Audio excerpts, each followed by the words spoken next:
Gugatan atas lahan hutan Kota Kayu Agung yang merupakan aset pemerintah Kabupaten Ogan Komering Ilir ditolak Majelis Hakim.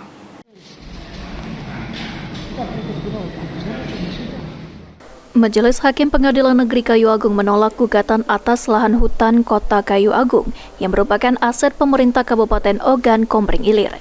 Kepala Kejaksaan Negeri Oki Hendri Hanafi usai menghadiri rapat hutan kota bersama Bupati Oki dan jajaran menjelaskan, atas gugatan tersebut telah disampaikan amar putusan sidang pada 8 April lalu.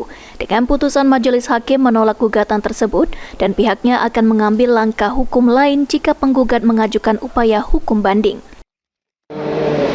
Jaksa Pengacara Negara untuk mewakili tergugat atas nama penggugat Husin terkait dengan hutan kota.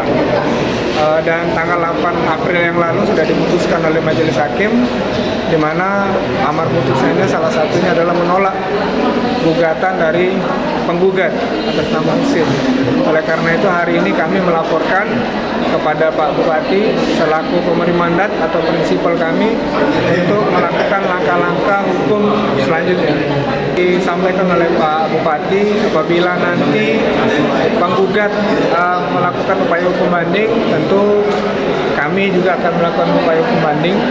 Apabila tidak melakukan upaya hukum banding, maka kami bersama Pak Bupati akan menyusun langkah-langkah hukum untuk memastikan penguasaan secara fisik di lokasi. Sementara itu, Bupati Oki Mukhendi Mazareki mengatakan atas putusan tersebut maka sudah menyatakan status yang jelas bahwa pemerintah daerah Oki memiliki kewenangan mengamankan serta merawat hutan kota sebagai aset penuh milik pemerintah daerah. Di sana kan statusnya kemarin belum jelas. Hari ini hutan kota dimiliki oleh pemerintah Kabupaten Oki. Jadi secara aturan ya kita mempunyai hak dan kewenangan untuk melakukan perawatan atau maintenance di situ.